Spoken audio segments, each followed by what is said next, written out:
Maybe you could say, I don't know, I'm not sure. There's a machlok somewhere in Sanhedrin when they were burnt. Were they burnt, then the shamas were only removed from them? Or it was like machlis al cherem, that's where the Gemara discusses it, that they were literally, they turned into ash. The clothing remained intact, but the bodies were incinerated, they were ash, and it just looked like a human form. You understand? So in that state, is it metame? We're talking about ash. If a person's incinerated, let's say, a person goes, it's cremated, you have an urn of ashes. There's no Tumah Kohen could go into that room. It's ash. So that nobody argues. But what about if the body is in its original form as ash? Is it metame?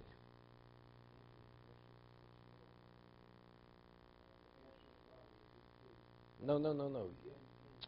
It's like you take a cigarette. The person, years ago, when people smoked, so a person would smoke a cigarette, and he would leave the cigarette, the ash, without flicking it off. It was all ash.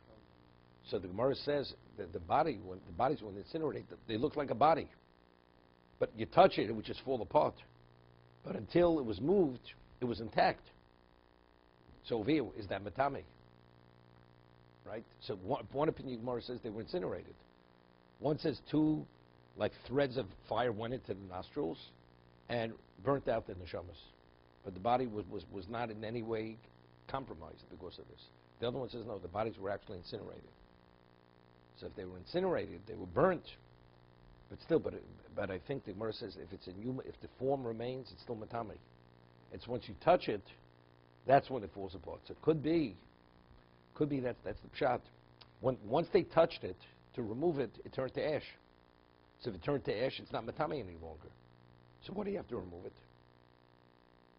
The answer is kadesh la'arvis simcha. The only thing is it's not a good answer. Why is it not a good answer? Because the begodim are tummy. Right?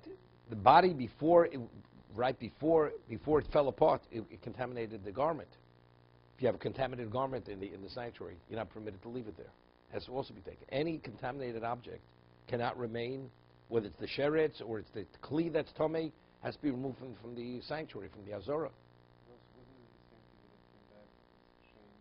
That's what they were tummy. So it's good. Because before the body fell apart, when you touch the clothing, it's connected to the body, right? But once you start moving it, it falls apart, right? No, immediately. No. When the body falls apart, it's not, the ash is not matami any longer. But before it falls apart, the clothing around the body is directly connected to the body, so it's tummy.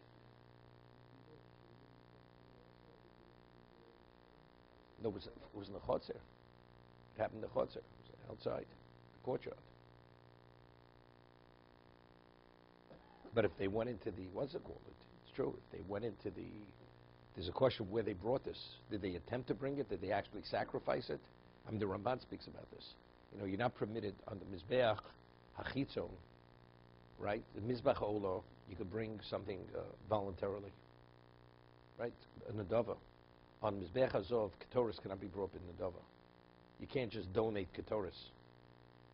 They wanted to bring, that's what he discusses, an additional Ketoris. There's no such thing as bringing additional Ketoris. That's the reason why it's Zorah. It's alien because it doesn't belong there. It doesn't belong there. Okay? You take a look in the Ramban. But it's definitely a point that has to be addressed.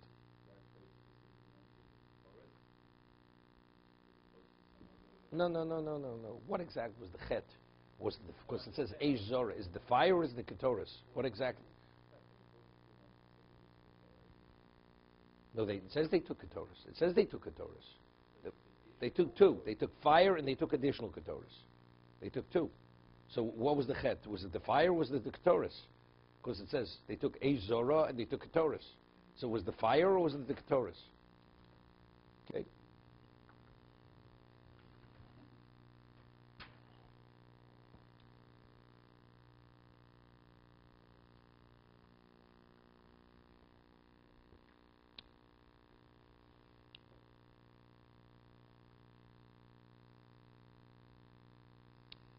Okay, we left off over here on page Gimel, second column.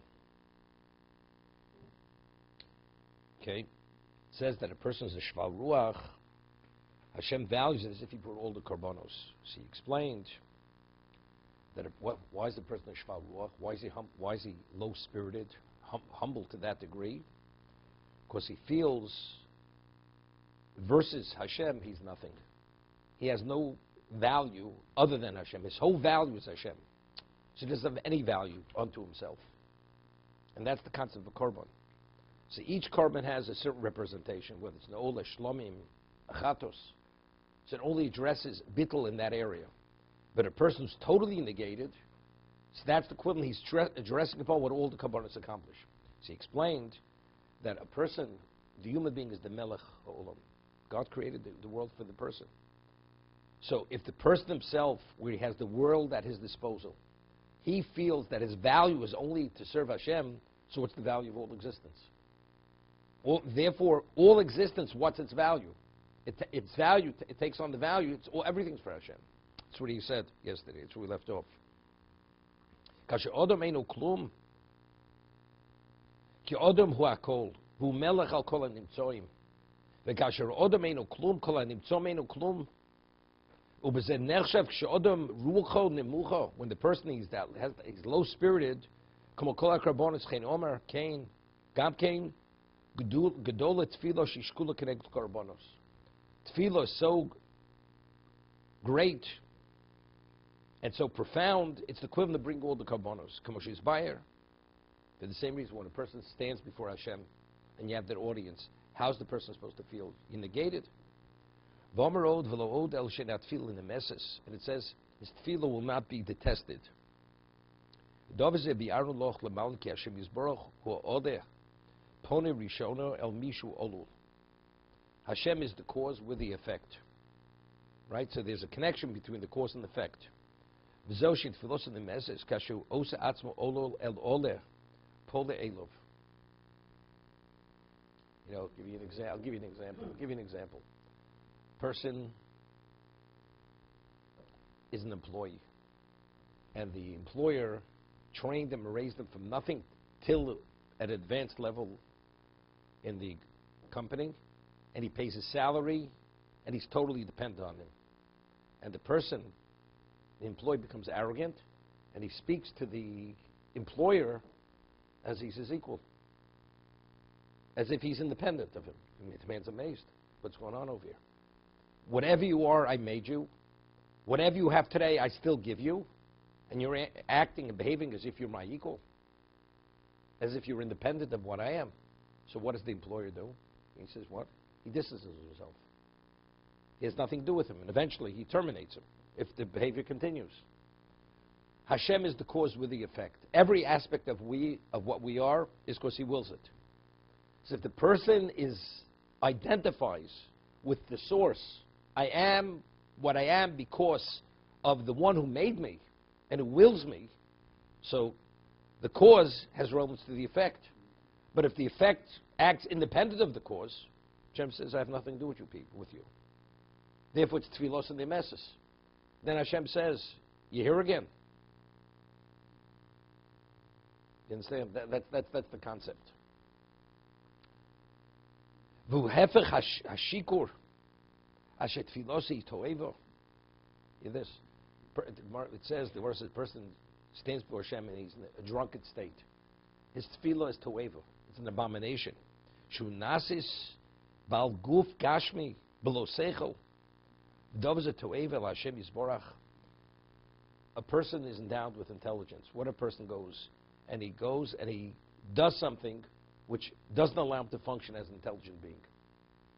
I mean, here I give you all kinds of faculties, and you go and you impair the faculties. So what have you done? And you come to me in that state.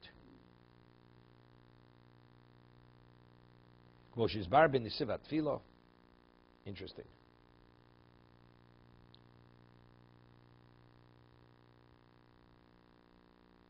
To give you an example, years ago, you have the HOV lanes. So if you have 3 people in the car, you could go. You have a carpool. So when they first started, people they did, they took like mannequins, they blew them, or balloon, they blew up a person, they put him in the seat because they wanted to get the discount to be able to drive in the HOV lane. And they started to catch these people. Right? Do you remember? Could you imagine? Person goes, he gives a person, he says, whenever you come before me, you wear your uniform. So the person figures, what do I have to come? He'll get a robot, puts on the uniform, and he wants to deceive the employer that what this is who he is. And he's coming with the uniform. But it's not the person. The same thing. Or he gets a look-alike where the man is retarded. And here he's supposed to be somebody who's fully involved. But he looks like him. He's what he's wearing. You take a picture of this, you look different than I am. But that's not who you're supposed to be. It's another person. Hashem endowed a person with intelligence to function in that capacity. You stand before HaKadosh Baruch Hu drunk, in a drunken state. You impair that intelligence. Therefore, it's toeva. Uba hefer ze ki midas hapshitus min hagashmius hu shaykh sheikonis of Neshem Yisborach ukach in tfilos of the meses veil harich. To be continued.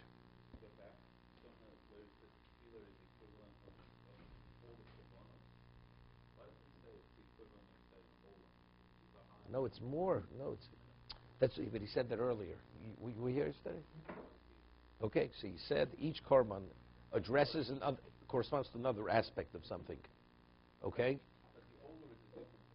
It doesn't. But this is everything inclusive. Right. This is like a certain characteristic. But if you negate yourself, so that's all. That includes every level of negation.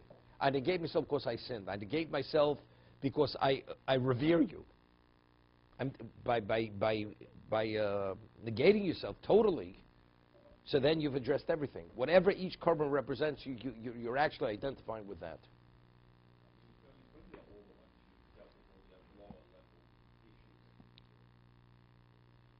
We're just talking about a mannequin, right?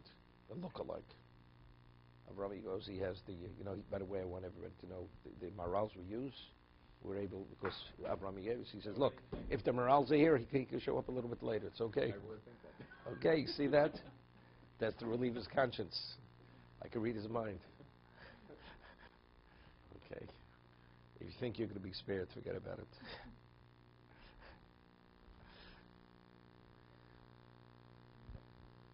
Ernie's not wearing a